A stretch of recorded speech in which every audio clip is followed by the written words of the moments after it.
So the first one is the Kizer Militaw. Now there's actually a new version of this. The new Kizer Militaw with DLC coded S45VN.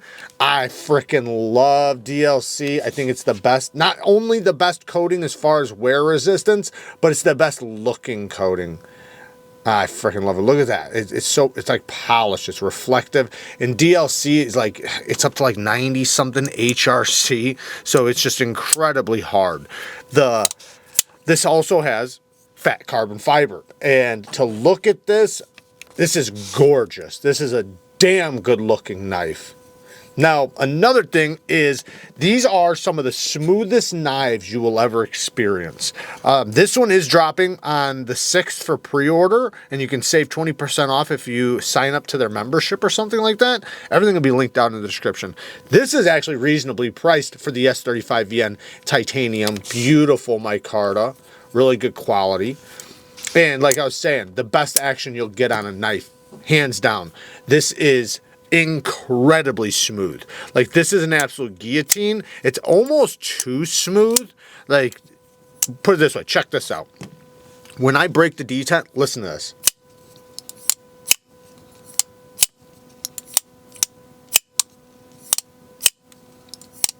I'm afraid I'm going to break the stop pin. It's rock solid lockup, but damn it, I don't know how much more it can take. Now, I don't have to open it up that hard, but if you want to, my goodness, can you, that thing smacks. So it's just an absolute guillotine.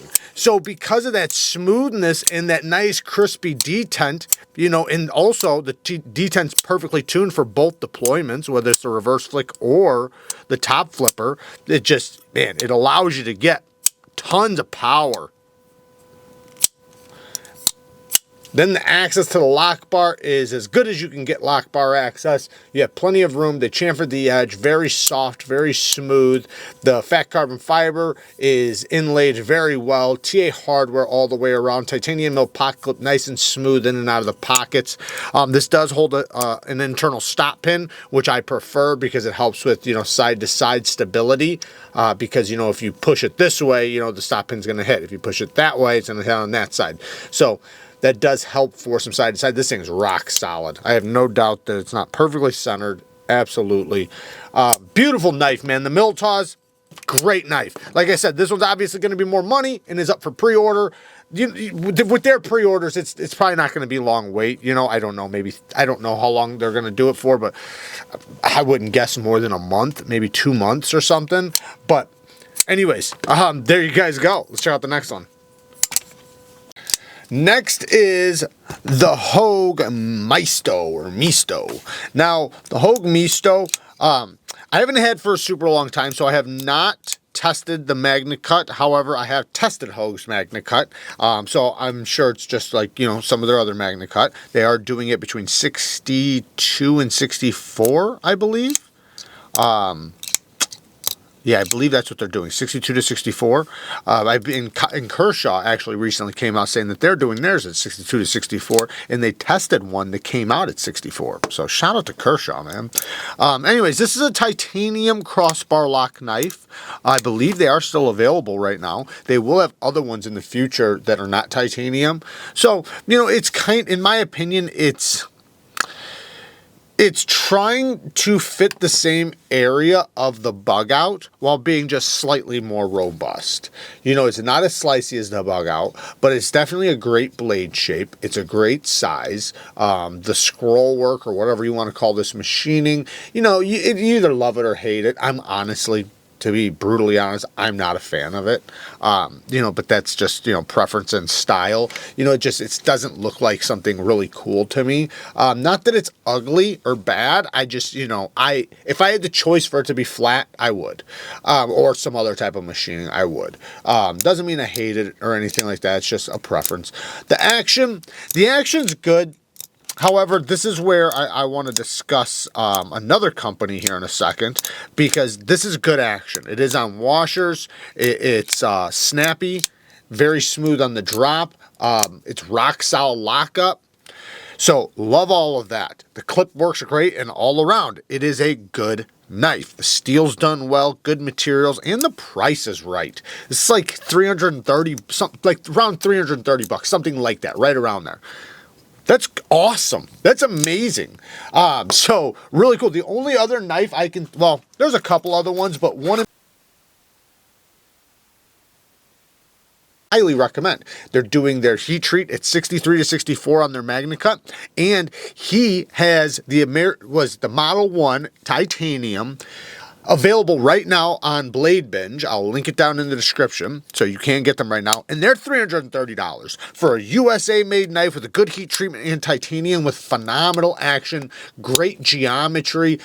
This one's not the one that's available, that's why I'm talking about the other one, but all around, man, American Blade Works, awesome company, awesome guy. If you ever have any issues, he is very easy to get a hold of and very easy to communicate with. He wants nothing more than to bring great products to the community. But Hogue's crossbar lock, this is what I want to talk about. So I've never deep down had an issue with the crossbar lock. I've always liked their crossbar lock, and I've never had a problem. However, Kizer has came onto the scene with the clutch lock, and it's making other crossbar locks look bad. It's making them not feel as good as they used to, because one, these have such a crispier detent, so it has much more resistance in not too much, but like the perfect amount. And then you can always adjust it to make it stronger or weaker. They send you extra Omega springs to make it even stronger if you want to. They are a little bit thicker. So the action on these is just insane. And I could bring up, you know, the drop bear, which I freaking love. This one's an S45 VN.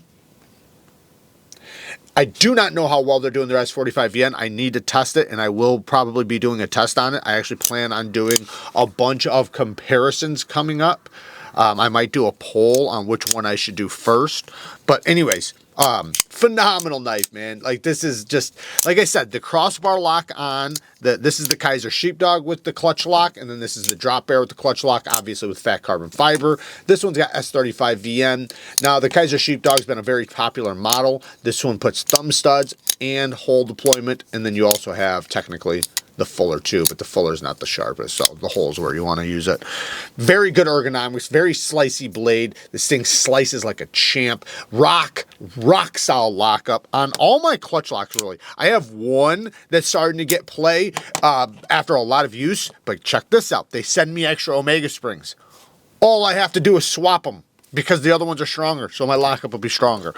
Anyways, my point on saying all this is that, yes, they're using bearings, so that's probably one huge factor with the feeling of the crossbar lock. But it's also, like I said, the detent, the way it feels. These feel spongy. They don't, you know, it just feels very spongy. So all around, I think it's a great knife. I really do. And it's USA made, so I'm obviously, you know, I'm rooting for it 100%. But I do think it might be time for USA companies to kind of revisit the crossbar lock, because we've always been the inventors. We've always been the ones with the innovations. And people could argue, well, this is a USA lock, right? I get that, but that doesn't mean we just stop and say it can never get better, because other companies will do that. So that's all I'm saying. Anyways, next, the Chevalier, the Civivi Chevalier. Now, Civivi has the best 14C that I've tested yet. That does really, really well. I've experienced so much 14C at this point, and I have had some that just doesn't really do good in the edge retention department as far as comparable to a lot of other steels, but it's always good. I've never been disappointed in it, because it's easy for companies to heat treat, so they usually do it fairly well. Civivi seems to be doing it pretty good, and not only does their heat treatment feel really good, but their geometry works well with it. 14C does really good with thinner geometry, so by using it on thinner blades, it does help it out a lot. And the cut test I did with the Cube, it definitely proved that. My goodness, that was great results. Now, if with thicker geometry, I expect it to be similar to, you know, some of the other stuff. Anyways, the clip works great in and out of the pocket. It is reversible. You have T8 hardware all the way around. The flipper tab, phenomenal action. Let me just make sure the phenomenal action, the detent, man. Civivi is doing a killer job with their button locks. Now, if you've gotten one and you experienced a bad one, I would say don't paint the company bad with that one example, because they have because I've got a lot of them, right? I have a lot of their button locks, and I would say overwhelmingly, they are the better button locks of all companies. I'm not saying they're the best of the best of the best, but they are the top. They are definitely a top tier when it comes to button lockup, action, detent, and all of that stuff. Like this one, rock solid lockup. No play, no up and down at all. I can't muscle it. It does have a fuller for the reverse flick. The fuller is not super sharp, but it's just sharp enough to be useful. Very ergonomic. The blade shape, you know, this is a blade shape that works great for, you know, for just basically cutting any direction you really want to, whether you want to cut backwards, forwards, utility cuts. The only thing it's not going to probably do the best is probably penetrating, but it'd still work well. The coating on it is, you know, it does have a stone wash over it, so, you know, that should hide some scratches pretty good. And the handle is aluminum, and I'm loving Civivi's aluminum scales right now. No milling on the inside, solid aluminum. Now, Rip's Garage has skins for some of these Civivis. I'm not sure if he has one for the Chevalier. He might. I recently purchased one for my Cubit that I'm waiting for to show up, and it looks like my Carta. Pretty sure it is, but anyways, they're basically just like an overlay you put on the scales. You know, I'm guessing they stick on. So anyways, I got it coming, so we'll see how that winds up being. I might not like it, so, you know, I'm not recommending it or anything. I'm just saying they have it. Next is the Mini Pyrite. I'm normally not a small knife guy. I'm normally not. But this is nice. This is great. They do a great job with their button locks as well. I've definitely had more issues with their button locks than I have Civivi's, but they're still really, really good. This has a great reverse for such a small knife. Like, look at this. You wouldn't even know I had anything in my hand if I didn't want you to. I mean, it is that small, yet you got a nice snappy reverse flick. It's actually a satisfying reverse and thumb flick. Easily slow roll it around. The geometry on the ARRPM9 steel is very nice, very slicey. The handles are solid aluminum, but they also, they are aluminum, but they're not solid. They do have steel liners on the inside. What I was going to say too is that they have fat carbon fiber versions, or no, wait, is it fat carbon fiber or carbon fiber? They have different versions. So they have carbon fiber, they have fat carbon fiber, they have the aluminum ones. So they have a bunch of different flavors and steels. You can even get it in the S90V. Now, as far as how well they're doing their S90V, I still need to test that. That might be one of the tests coming up. Like I said, I plan on doing 2 cut tests in one video to do comparisons, and not even saying that one is better than the other. In some instances, it might be that case, but basically just to get the results and be able to do 2 in one video. Rock solid lockup, super duper smooth. The clips, great clips. And it is reversible. T6s I'm not a fan of, and you know, all in all, I love it. I absolutely love it. I think it's an all around great knife. Listen to that lockup.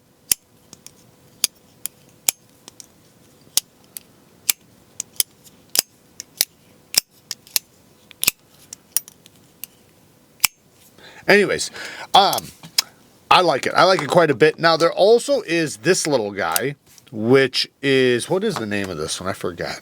The Mica.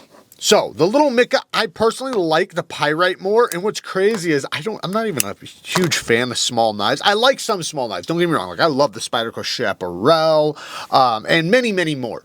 But This is really awesome for a small knife, and this one happens to be smaller than the Mika, and I like it more. Now, the Mika is great, and if you like a thumb stud action more than a hole deployment, then you'll probably like the Mika a little bit more.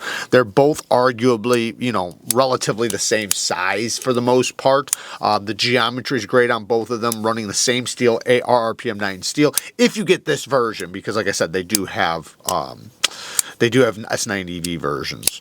Anyways, aluminum handles, everything's pretty much the same, just different blade shape, different action, and, you know, as far as deployment goes, because thumb studs versus hole. But all in all, man, both of them are really solid. The Pirate obviously comes in a lot of different versions, and this to me is like a mini Echo. So they do have the CGRB Echo, which I freaking love. It's one of my favorite knives that they do. This kind of feels like a mini Echo. I'm surprised they didn't call it that. Anyways, there you guys go. Work hard, stay tough. Until next time, peace.